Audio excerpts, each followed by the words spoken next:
नमस्कार, good evening. आप सभी का हाई रैंक स्टडी चैनल में स्वागत है। मित्रों, आज हम भारतीय संविधान का प्रैक्टिस सेट 5 हल करेंगे, जिसका पहला प्रश्न है, संविधान सभा द्वारा भारतीय संविधान का तृतीय वाचन कब प्रारंभ हुआ था? ए 14 नवंबर 1948, बी 14 नवंबर 1949, सी 25 नवंबर 1948, डी 25 नवंबर 1949। तो इसका सही उत्तर है विकल्प बी, 14 नवंबर 1949 को भारतीय संविधान का तृतीय वाचन प्रारंभ हुआ था।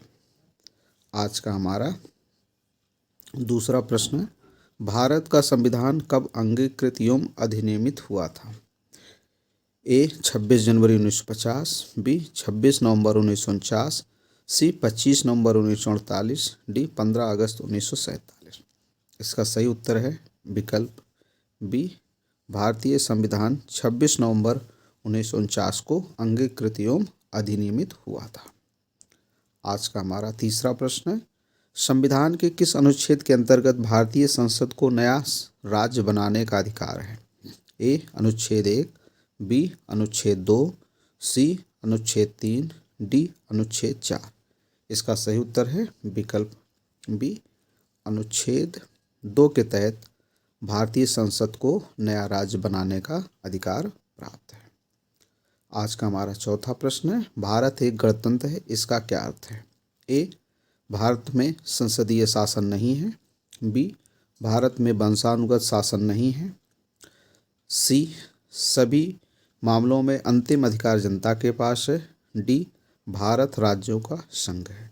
तो इसका जो सही उत्तर है वो है विकल्प बी, भारत में वंशानुगत शासन नहीं है। इसका मतलब है कि भारत का जो राष्ट्रपति होता है वो जो है चुना जाता है, इलेक्टेड होता है, उसका पद वंशानुगत नहीं होता है।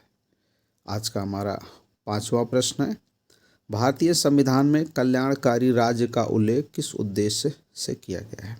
ए अधिकतम जनसंख्या का अधिकतम कल्याण सुनिश्चित करना, बी कमजोर वर्गों के कल्याण का प्रबंध करना, सी सभी नागरिकों को स्वास्थ्य सुविधाएं प्रदान करना, डी सभी को रोजगार प्रदान करना।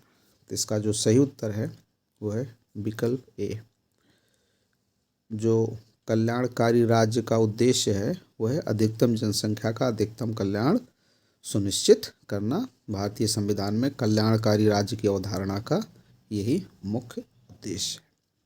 आज का हमारा छठा प्रश्न है, 26 नवंबर 1950 को भारत की संवैधानिक स्थिति कैसी थी? ए लोकतंत्रात्मक गणतंत्र, बी संपूर्ण प्रभुत्व संपन्न धर्मनिरपेक्ष लोकतंत्रात्मक गणराज्य, सी संपूर्ण प्रभुत्व संपन्न लोकतंत्रात्मक गणराज्य, डी संपूर्ण प्रभुत्व संपन्न समाजवादी धर्मनिरपेक्ष लोकतंत्रात्मक गणराज्य। तो इसका जो सही उत्तर है विकल्प सी, संपूर्ण प्रभुत्व संपन्न लोकतंत्रात्मक गणराज्य। ये 26 नवंबर 1950 के भारत की संवैधानिक स्थिति थी।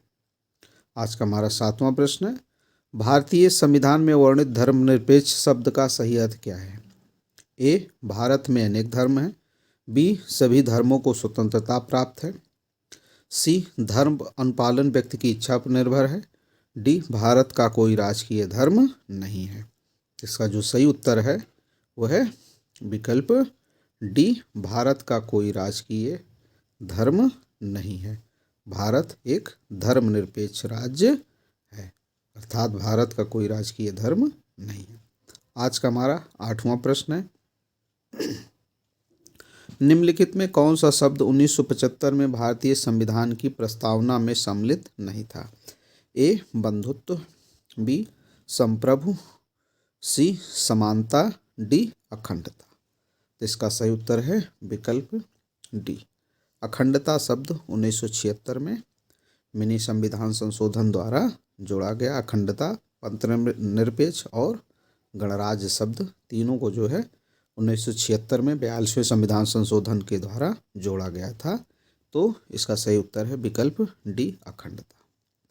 आज का हमारा 9वां प्रश्न है, कौन सा शब्द भारत के संविधान की उद्देशिका में नहीं है? ए समाजवादी, बी पंथनिरपेक्ष, सी प्रभुता संपन्न, डी लोक कल्याण। तो इसका सही उत्तर है विकल्प डी, लोक कल्याण शब्द जो है ये भारत के संविधान की उद्देशिका में सम्मिलित नहीं है। बाकी समाजवादी, पंथनिरपेक्ष और प्रभुता संपन्न ये उद्देशिका में या प्रस्तावना में शामिल है। उद्देशिका या प्रस्तावना एक ही है। आज का हमारा 10वां प्रश्न है, किस वाद में उच्चतम न्यायालय ने उद्देशिका को संविधान का भाग माना है? ए भारतीय संघ बनाम डॉक्टर कोहली, बी बनारसी दास बनाम उत्तर प्रदेश राज्य, सी भारतीय संघ बनाम बोमई, डी पंजाब राज्य बनाम मलिक सिंह। इसका जो सही उत्तर वो है विकल्प सी, भारतीय संघ बनाम बोमई मामले में जो है इसको उच्चतम न्यायालय ने उद्देशिका को संविधान का भाग माना है। आज का हमारा 11वां प्रश्न है, भारतीय संविधान की विशेषता नहीं है।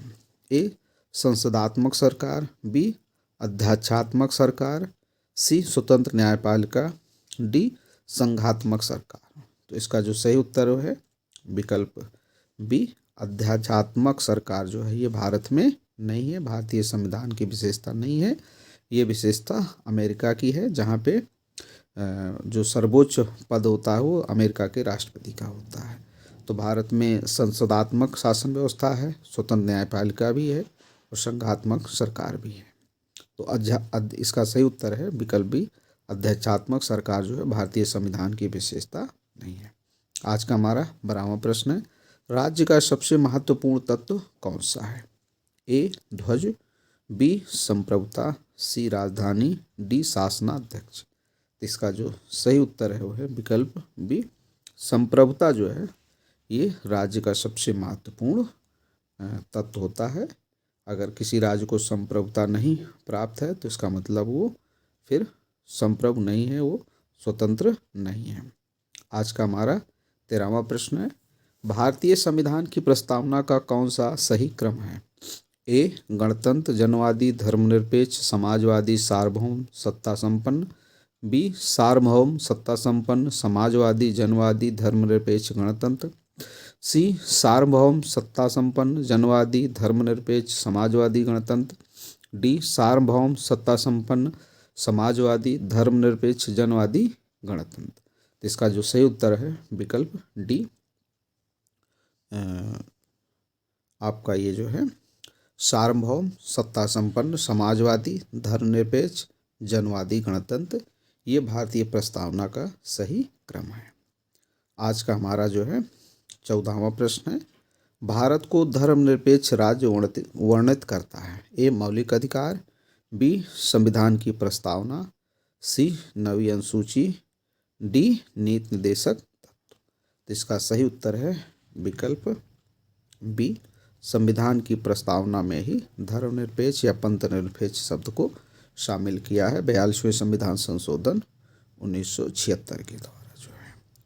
आज का हमारा 15वां और अंतिम प्रश्न है, भारतीय संविधान की प्रस्तावना में किस स्वतंत्रता का वर्णन नहीं है? ए विचार की स्वतंत्रता, बी विश्वास की स्वतंत्रता, सी धार्मिक स्वतंत्रता, डी आर्थिक स्वतंत्रता। तो इसका जो सही उत्तर है विकल्प डी, आर्थिक स्वतंत्रता की बात भारतीय संविधान की प्रस्तावना में नहीं की गई है, बाकी सभी धार्मिक, विश्वास और विचार की स्वतंत्रता की बात की गई है। तो ये थे आज के प्रैक्टिस सेट 5 के 15 प्रश्न। आपको ये प्रश्न कैसे लगे आप हमें कमेंट्स बॉक्स में लिख करके बता सकते हैं। साथ ही दोस्तों इस वीडियो को लाइक और शेयर करना ना भूलें। धन्यवाद।